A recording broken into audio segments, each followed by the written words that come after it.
say, and it's easy to say, that we were both as excited as each other to be having this conversation, as it's been a little while since Uh-huh. we've spoken in person, right? But we Yes. have spent a very important part of our working roles in a partnership that has brought us to this conversation today, and that was from the point of coaching.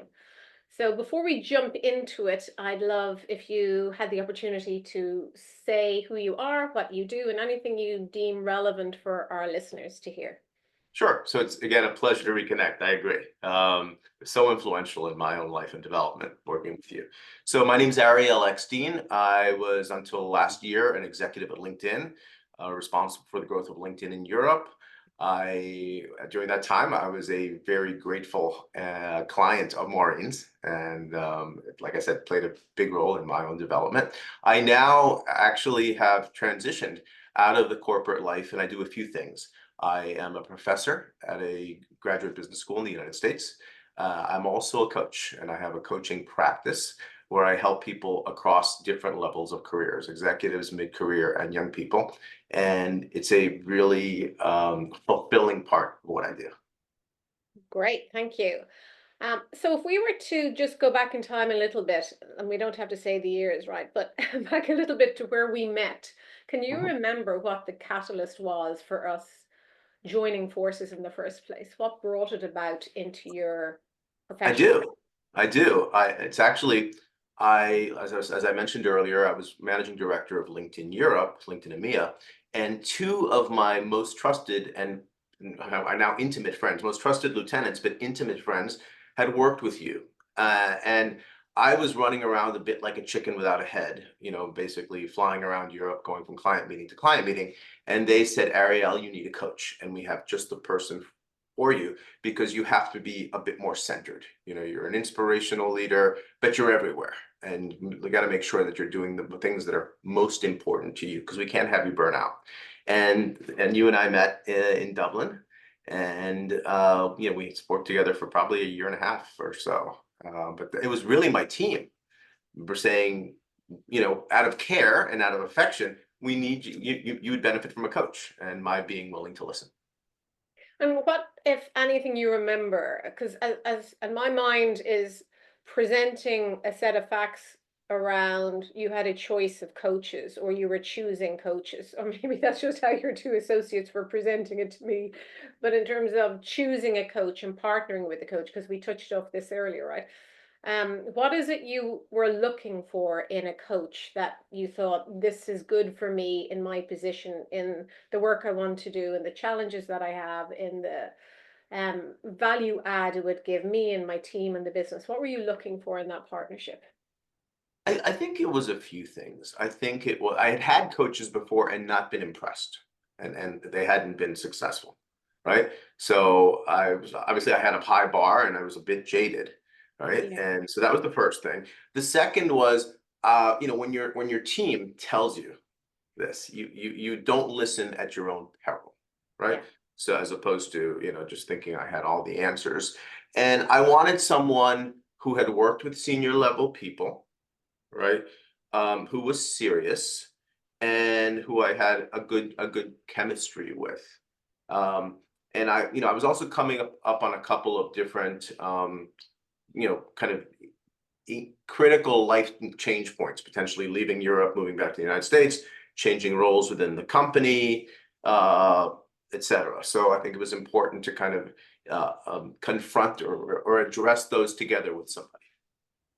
And in that space, and knowing that you're a coach also, and this chemistry piece that we talk about a lot, there's and trying to get an understanding of what's in the chemistry that conveys that ability to hold trust and hold the challenge and hold the Mhm. seriousness while also enabling the progress when there's so many critical things going on.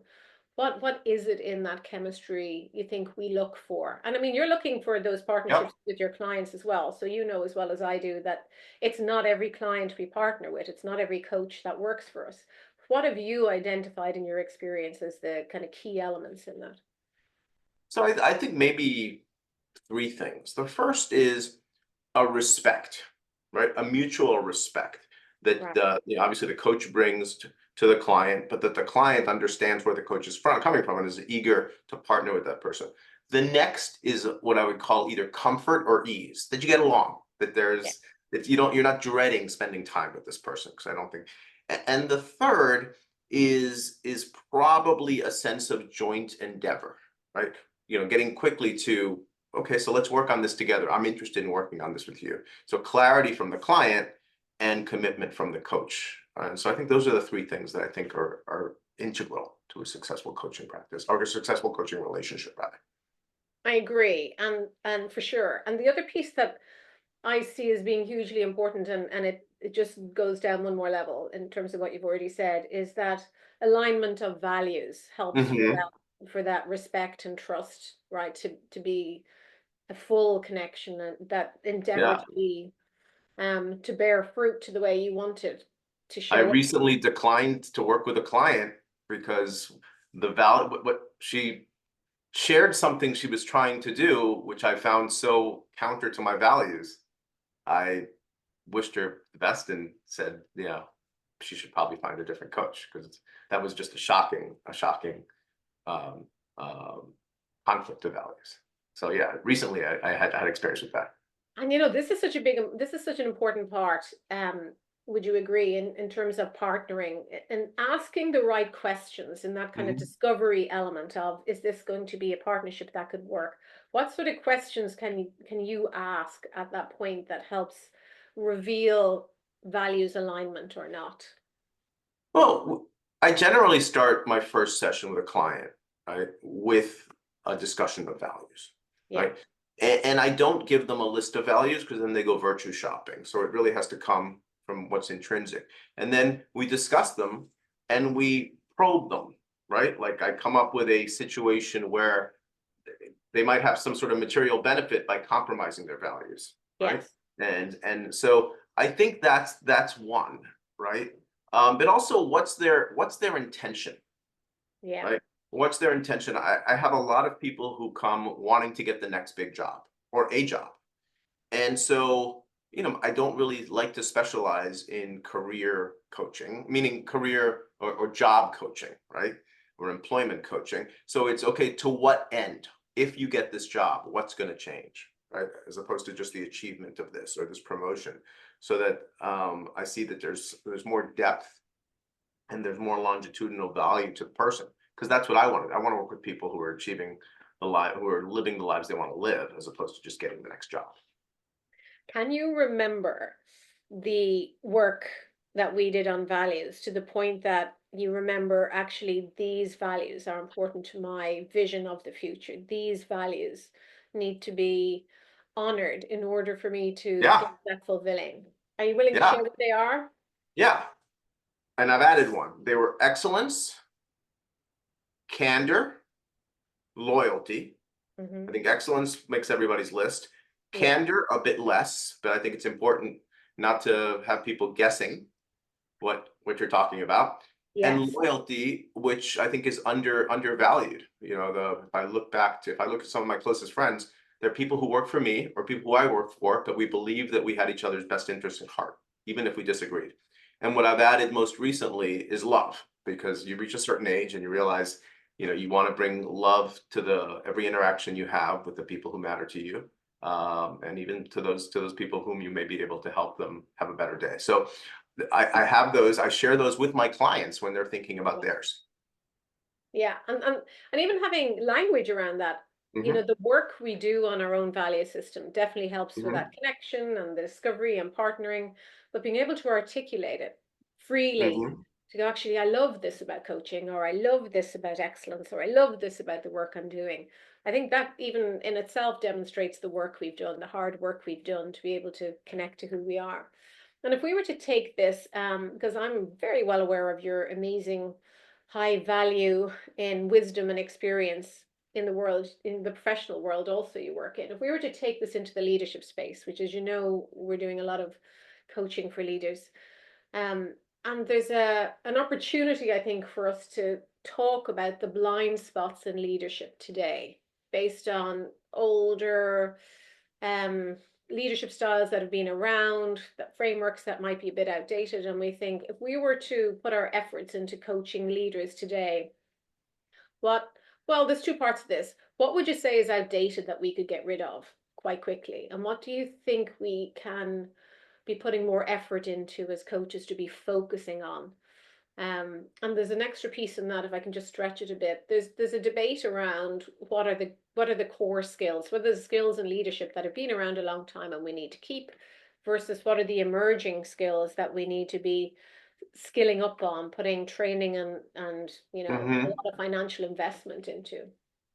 So when we think So about the blind spots, what's outdated, yeah. what our focus should be, what are your thoughts? Well, I think the one which is probably a little may be obsolete is, there was this sense of the removed leader, right? There Yeah. was distance between the leader and the team, so there was almost a metaphoric moat between them because he had to go up on the mountain and commune with the powers that be. And I think that's obsolete. I think a leader that can connect with their people. Now, doesn't mean you're everyone's best friend, because you're not. You are their leader, right? And I think people have many friends, they have one leader in an organization. And when I talk to people who aspire to management or leadership, I describe it as a sacred trust because Yeah. um, you have their careers, maybe their livelihoods in your hands. So it is a sacred trust.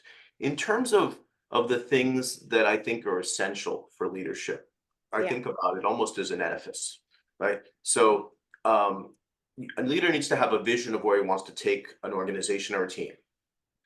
They have to be competent, right, in the skills necessary to do that. And they have to care. So vision, competence, and care. And underlying it has to be, or a wrap, maybe whether it's underlying it or a wrapper, has to be the ability to inspire. But I think if you don't have a vision, if you're not competent, and if you don't show the people that you care, that they're not just inputs into your success story, it's impossible to inspire. And so those are the things that I think when I talk to leaders, we go into how do you do each one of these? How do your people feel it? Not what you say, but how do they feel it? So those are some of the things that I think about when I talk to my clients or other people about leadership. And you're reminding me of a pattern that shows up in my coaching too, which is leaders that come in and part of their agenda is, I want to be more inspiring. How do I be more inspiring? Mhm. As if it's a switch we can turn on or we can perform to. Mhm. What's your view in being able to coach clients to be more inspirational? What work would you do with them to do that? I think the first is, and it ties to the vision piece. Have you painted a picture of why people, if you do, again, forgive the metaphors, but have you painted a picture of what's at the top of the mountain? If people do the hard work to climb up to the top of the mountain, what will be there for them, right? What's the picture? What's the benefit? And it has to be a benefit not just to the shareholders, not just to the senior executives, but to everyone who you're asking to work on.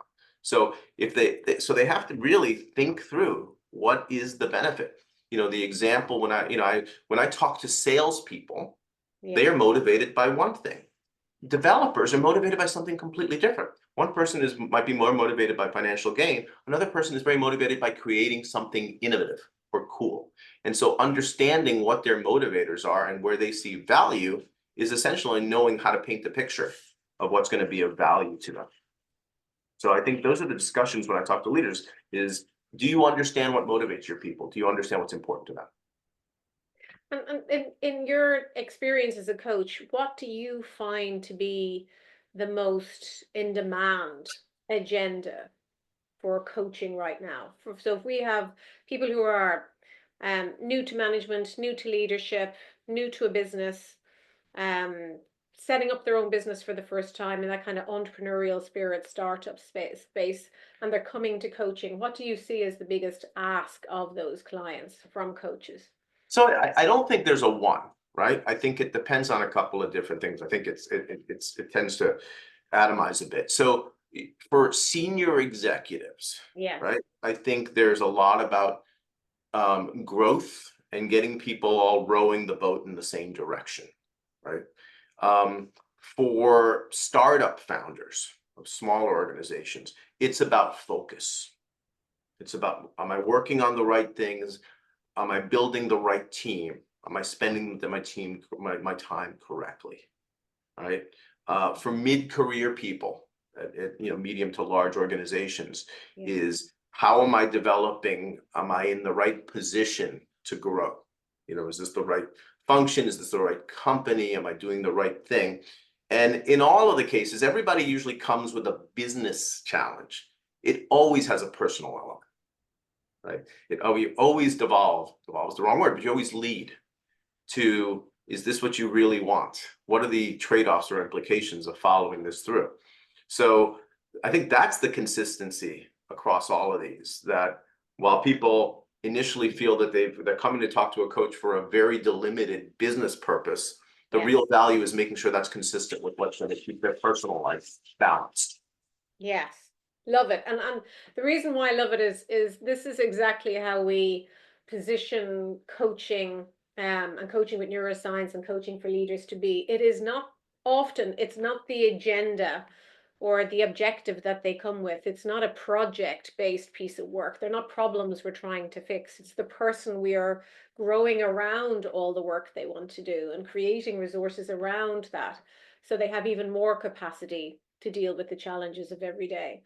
And do you remember that differentiation and in terms of, yes, you have this work you want to do in coaching, but yes, we're going to look at you, we're going to look at you, Ariel, and the person you are, and we're going to join the dots and how that led you to where you are now, that vision of who am I and what do I want to be and what do I want to be known for and what's in my truth of how I want to shape my potential. Do you remember that work for yourself? I do. I remember it being the hardest part, right? It's the hardest. Great. There were the open-ended questions that we talk Yes. about in our training, um, and not settling for the easy answer.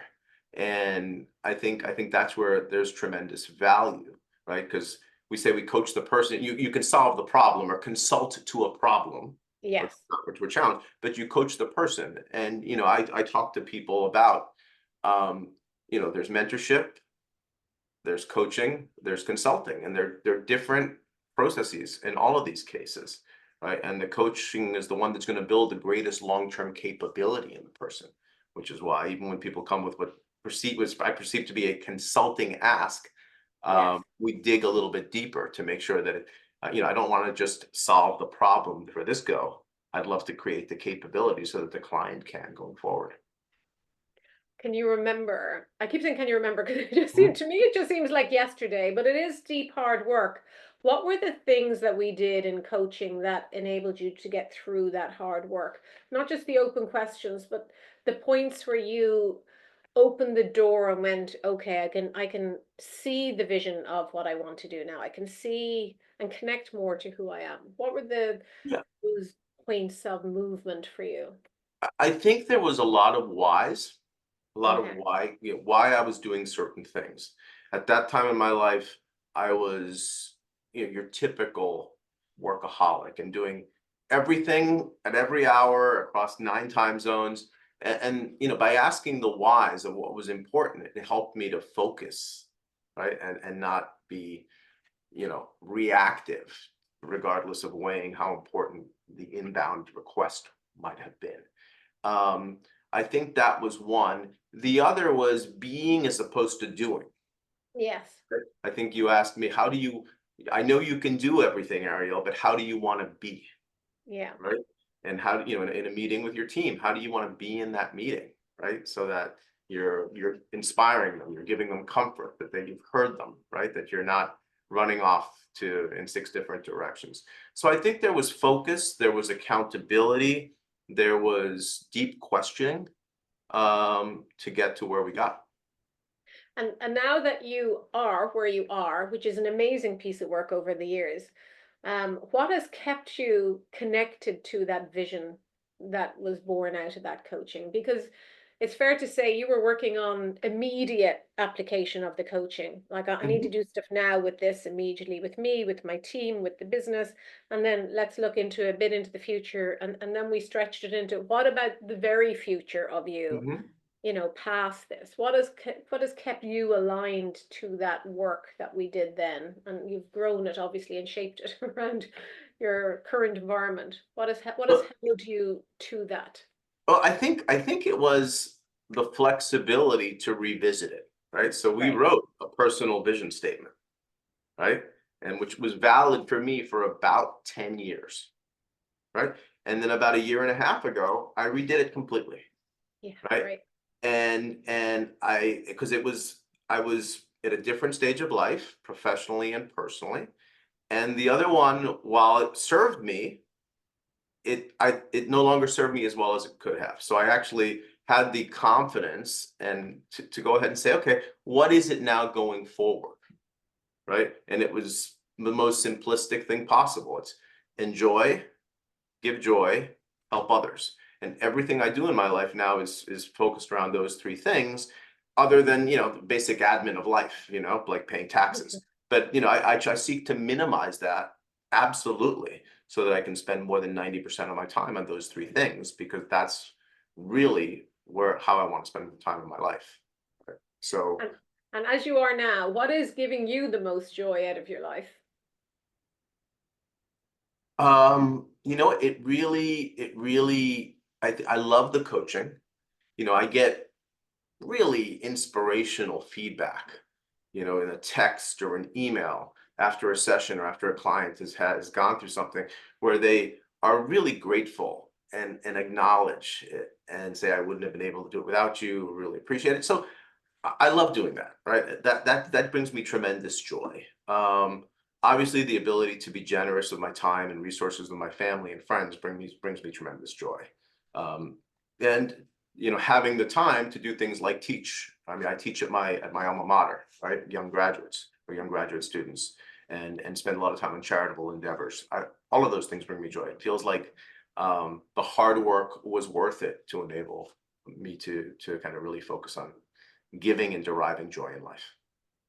If we were to, and I'll just finish off with this, if we were to consider coaching that age group, so we put a program into third level education for people finishing degrees with coaching fundamentals in their toolbox. And if you were to add into that set of knowledge for them or learning for them, because you're in that space as well, right, young graduates, what do you think is their biggest need from coaching that we can provide at that age and stage of their career?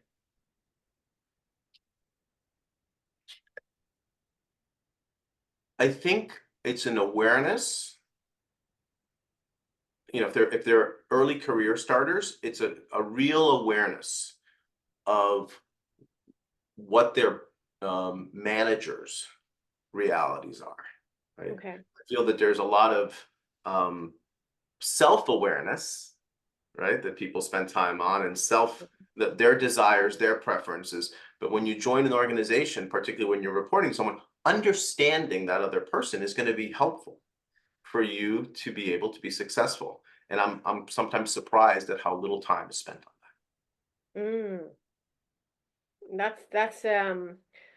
that's a big window to open for someone, if that. especially if there's blinds down in front of it and there's blind spots. But I totally agree.